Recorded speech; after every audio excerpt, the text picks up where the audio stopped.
I do sincerely want to thank you all for coming out tonight. You guys have been a fantastic crowd.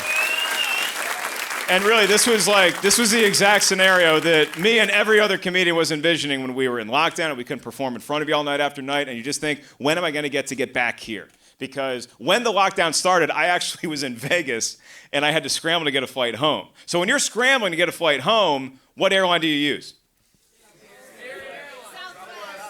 It's Southwest. Who the fuck said Spirit? I need to go from Vegas to LA, and I don't want to go through Cairo to get there. Spirit isn't an airline, it's an escape room. No, you want to fly Southwest. So I flew Southwest, I have money. And I think my letter was like G, and I didn't know they went that high. But I'm sitting on the plane, I'm in row 38, success.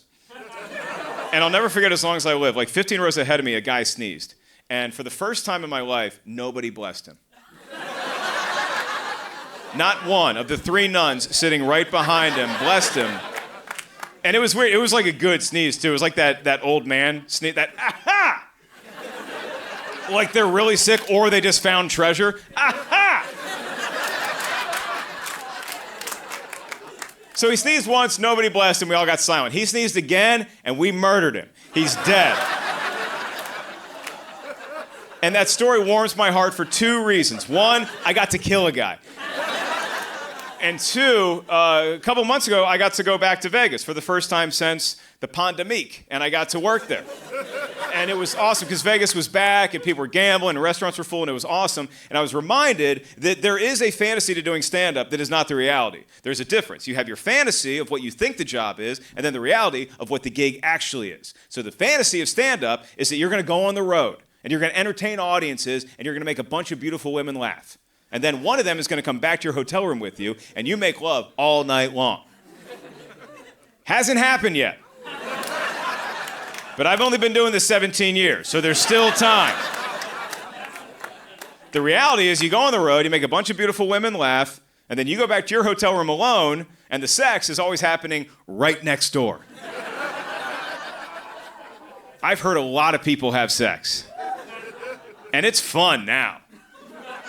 But back when I was a young comic, it freaked me out. First time I heard it, I didn't know how to react. Because when I was a kid, I never heard my parents have sex. They wrestled a lot, never heard them have sex.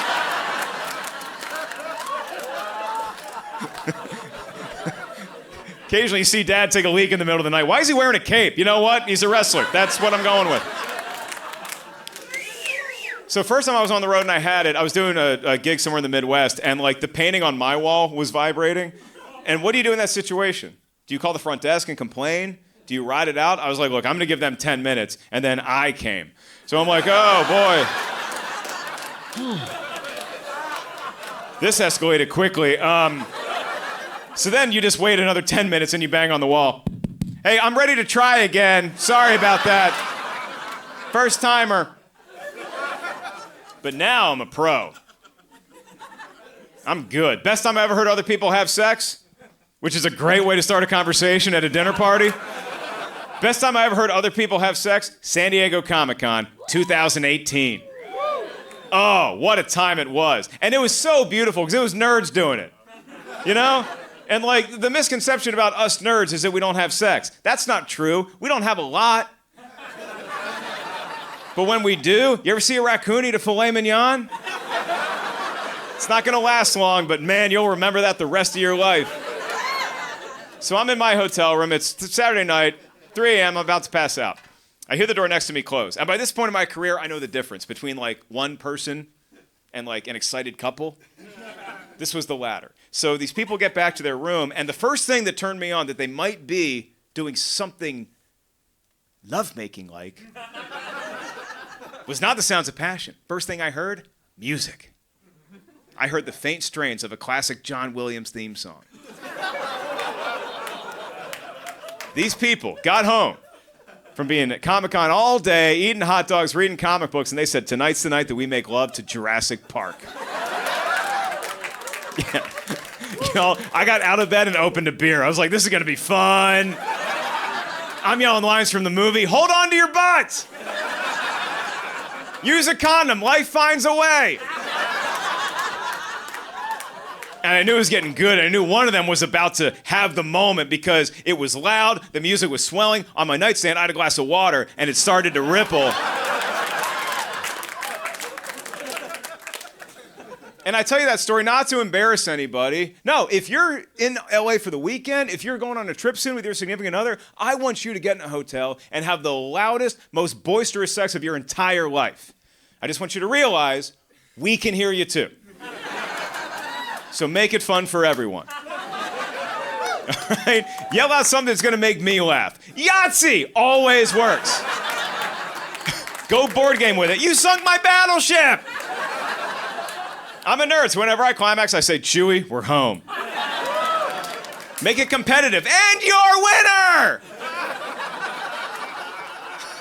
Ladies, don't do the thing you usually do, ladies. Don't do the oh God, okay? Oh God, oh God. God can't hear you. I can. Make it fun for me. Do your favorite fast food jingle. Right there. Ba-da-ba-ba-ba!